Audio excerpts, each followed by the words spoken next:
Yes, देखिए इस पे कुछ एक्स्ट्रा क्वेश्चन और मैं ले रहा हूँ। जैसे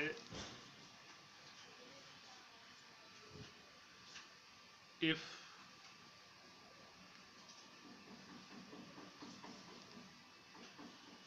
one of zeros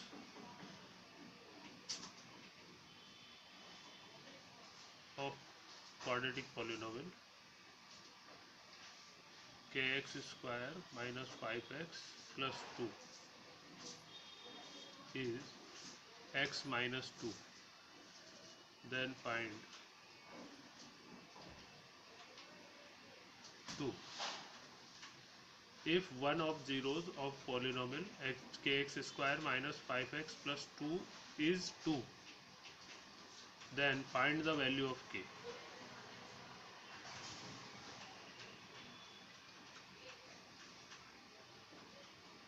तो क्योंकि 2 इसका जीरो है पॉलिनोमियल का, पॉलिनोमियल ये है अपना kx square minus 5x plus 2, और 2 इसका जीरो बता रहा है, तो फिर जैसा रूल हमने पढ़ा था p2 की वैल्यू जीरो होगी, है ना, क्योंकि 2 इज अ जीरो।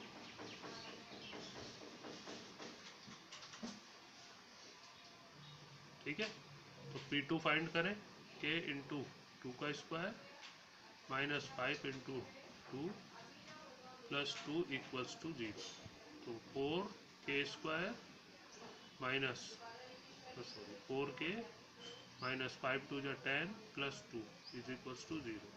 तो 4k माइनस 8 बचा इक्वल 0, 8 को उधर ले जाओगे, 4k इज इक्वल्स टू 8, तो k इज इक्वल्स टू 8/4, 4 टू जा 8, k की वैल्यू आई है 2, है।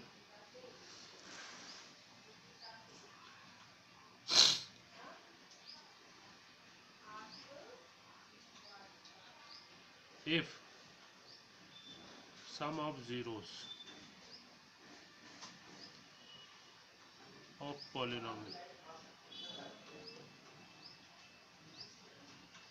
3x square minus kx plus 5 is minus 3/2, then find the value of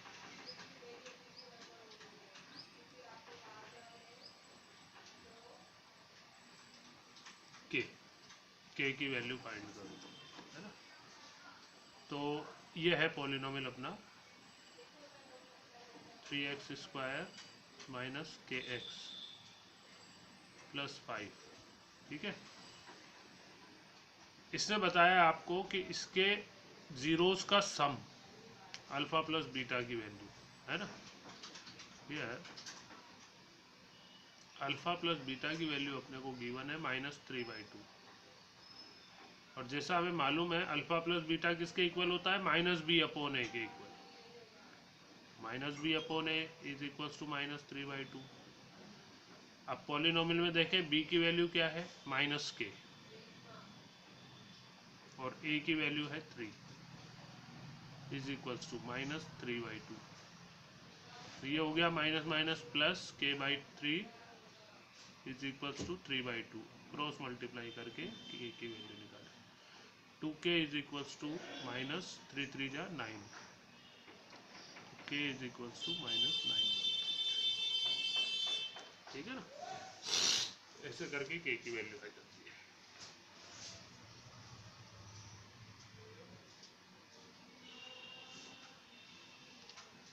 If product of zeros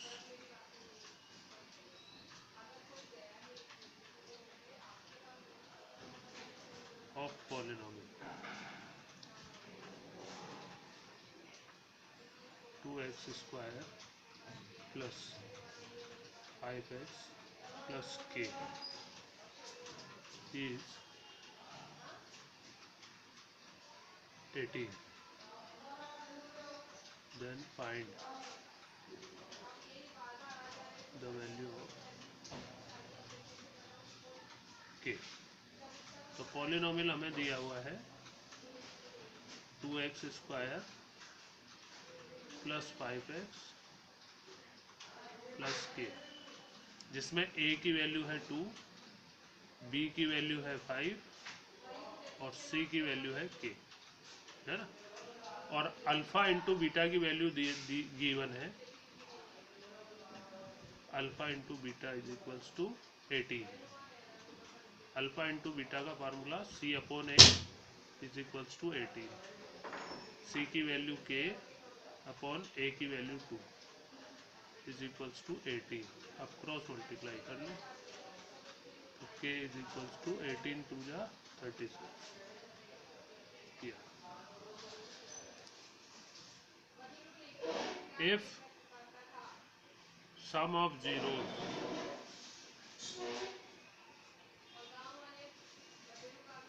and product of zeros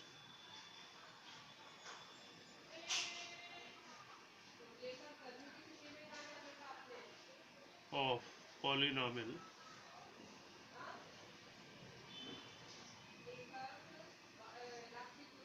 to x square minus 3x plus k are equal, then find the value of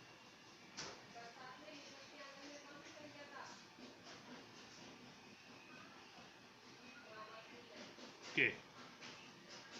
तो ये polynomial given है हमें 2x square minus 3x plus के। तो a तो है 2, b है आपका -3 और c है k। अब अकॉर्डिंग टू क्वेश्चन जैसा उसने बोला है कि इसके जीरोस का सम और जीरोस का प्रोडक्ट इक्वल है, alpha plus beta is equals to alpha into beta, है ना। यानी c upon a sorry minus b upon a equal है c अपॉन ए के, है ना। इनकी वैल्यूज यही होती है ना। b की वैल्यू रखें -3 अपॉन ए की वैल्यू 2, c की वैल्यू है k अपॉन ए की वैल्यू 2। तो ये हो गया आपका minus into minus plus 3/2 is equals to k/2। अब क्रॉस मल्टीप्लाई करके निकाल लें 2k is equals to 6, therefore k is equals to 6 upon 3 2 जा 6, k इज इक्वल्स टू, ठीक है। तो ऐसे करके ये निकल जाते हैं। साथ में जैसे एक वो जैसे किसी क्वाड्रेटिक पॉलिनोमियल देता है, वो क्वाड्रेटिक पॉलिनोमियल ऐसा होता है जिसके फैक्टर आसानी से हो नहीं रहे, आसानी से फैक्टर नहीं हो रहे, इसका मतलब उसके जीरो भी आसानी से नहीं निकल पाएंगे। उस पॉलिनोमियल के जीरोस के लिए बोलेगा कि अल्फा और बीटा उसके जीरोस है, और फिर आपको वो कुछ एक्सप्रेशन देगा अल्फा और बीटा के फॉर्म में, उनकी वैल्यू फाइंड करवाएगा। वो एक्सप्रेशन ऐसे होते हैं जिनको थोड़ी सी कैलकुलेशन करने से वो अल्फा प्लस बीटा और अल्फा इंटू बीटा के फॉर्म में आ जाते हैं। तो फिर उनकी वैल्यू तो हम निकाल सकते हैं, क्योंकि अल्फा प्लस बीटा तो माइनस बी अपॉन ए के इक्वल होता है और alpha into beta C upon a के इक्वल होता है, वो पहले ही निकाल के रख लेंगे हम। तो जैसे उनके फॉर्म में चेंज होंगे वो उनकी वैल्यू रख देंगे हम। तो अल्फा और बीटा अलग अलग मालूम भी ना हो, अगर ऐसा पॉलिनोमियल दे दे जिसमें इजीली फैक्टर हो रहे हैं, तो अल्फा और बीटा की वैल्यू निकलने के बाद तो फिर कोई सा भी एक्सप्रेशन दे अल्फा बीटा का, वो तो वैसे ही वैल्यू निकल जाएगी, अल्फा और बीटा की सेपरेट अगर वैल्यू है तो उस टाइप के कुछ एग्जाम्पल मैं लेता हूँ। जैसे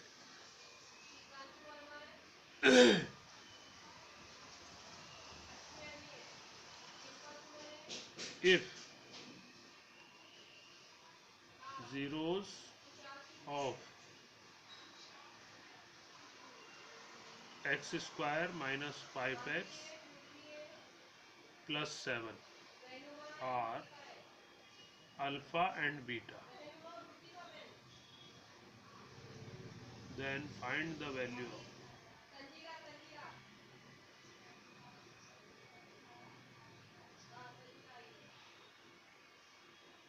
first part 1 upon alpha plus 1 upon beta, second part alpha square beta plus beta alpha beta square, third part alpha square plus beta square।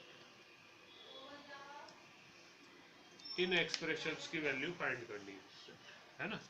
तो तो पॉलिनोमियल हमें गिवन है x square minus 5x plus 7। अब देखो जैसे इसमें 7 के ऐसे फैक्टर की जिन्हें ऐड करने से 5 आए तो 7 के फैक्टर तो 7 1 जा 7 ही होते हैं, तो फैक्टर तो हो ही नहीं रहे इसके, तो आसानी से निकल नहीं पा रहे हो जीरोस। नहीं तो अल्फा और बीटा अगर आ ही जाए, सेपरेटली आ जाए, तो फिर तो कोई सा भी एक्सप्रेशन हो उसमें अल्फा और बीटा की वैल्यू ही तो पुट करनी है, इसलिए वो। तो हियर इस पॉलिनोमियल के लिए a की वैल्यू एक्स स्क्वायर का कोफिशिएंट 1, b की वैल्यू -5 और c की वैल्यू बताई है 7। c की वैल्यू है 7। तो अल्फा और बीटा इसके पॉलिनोमियल के जीरोस बताई रखे हैं, देयरफॉर अल्फा प्लस बीटा जो किसके इक्वल होता है -b/a के। तो माइनस ऑफ -5/1 दैट इज 5 और alpha into beta is equal to होता है c/a दैट इज 7/1 7। तो अल्फा प्लस बीटा की वैल्यू और अल्फा इंटू बीटा की वैल्यू हमारे पास है। अब जैसे फर्स्ट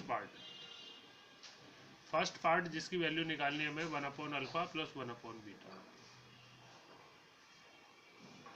तो देखो इनका एलसीएम लें भाई, फ्रैक्शन है एलसीएम ही लेंगे, सिंपल कैलकुलेशन जो भी दिख रही है वो करो।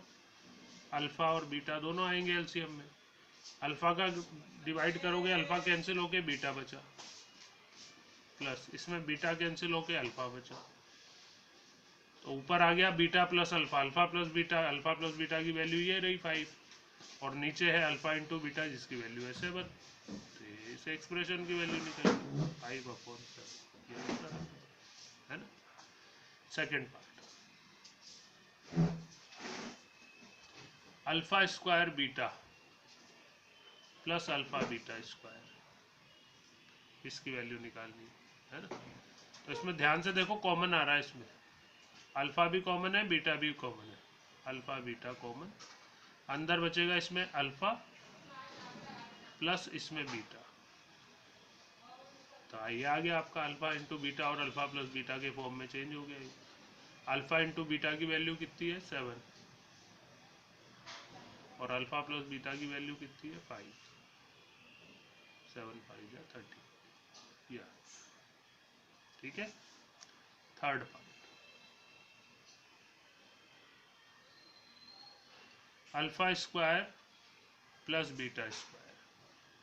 देखिए 9th क्लास में मैंने आपको आइडेंटिटीज बताई थी है ना, ट्रिग्नोमेट्री वाले में एक अलग आइडेंटिटी बताई थी कि alpha square plus beta square को आप कैसे a प्लस बी का होल स्क्वायर बना सकते हो या a माइनस बी का होल स्क्वायर बना सकते हो है ना।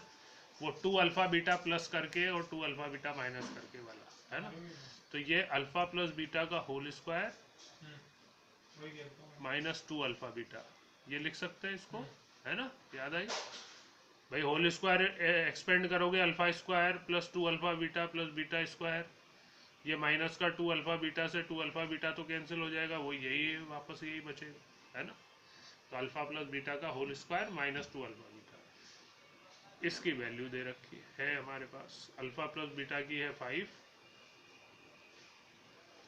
और 2 इंटू अल्फा इंटू बीटा की है 7, 25 माइनस 40, ये बचा आपका 11, ठीक है ना। तो इस तरह के एक्स्ट्रा क्वेश्चन बन जाते हैं है ना। एक लास्ट एग्जांपल और ले लेता हूँ।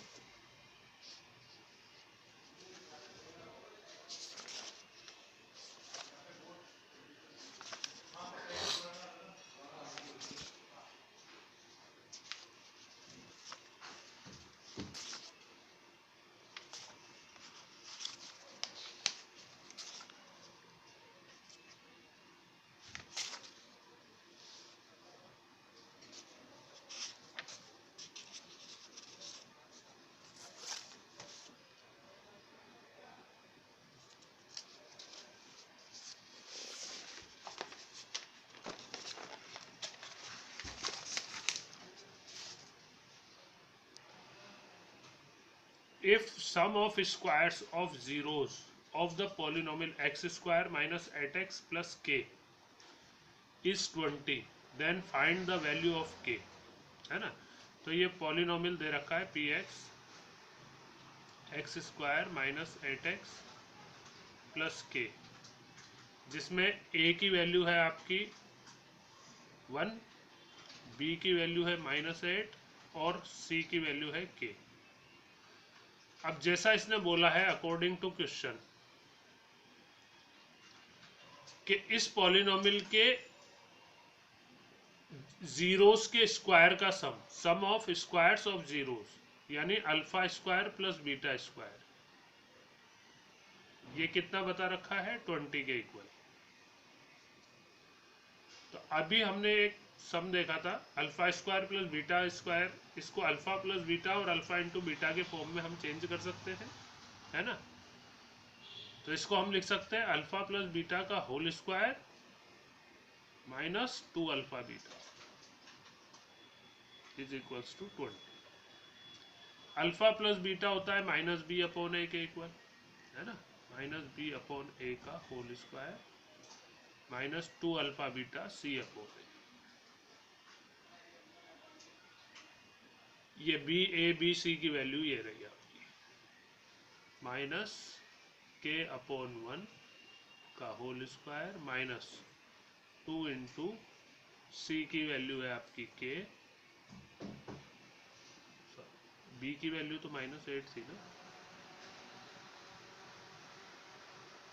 c की वैल्यू है k/a की वैल्यू है 1 इज इक्वल्स टू 0। तो 8 का स्क्वायर 64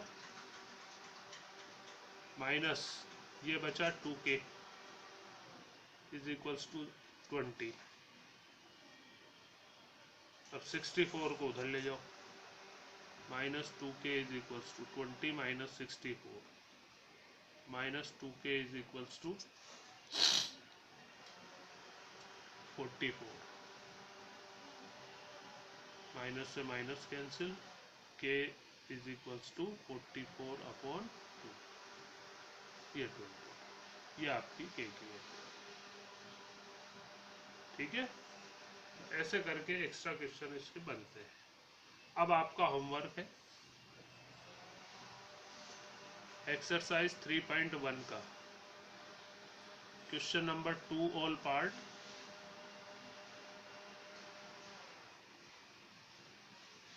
और क्वेश्चन 3।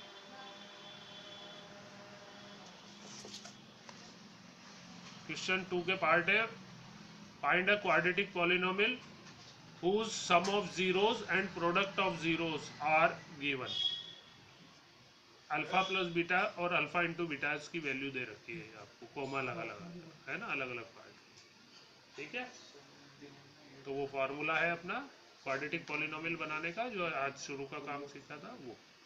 और थर्ड क्वेश्चन है इस क्वाड्रेटिक पॉलिनोमियल के जीरोस के स्क्वायर का सम 40 हो तो k की वैल्यू फाइंड करो। अभी मैंने लिया था ये एग्जांपल, इसमें मैंने 20 लिया था, इसमें 40 दे रखा है ना, ठीक है। ये आपका होमवर्क है।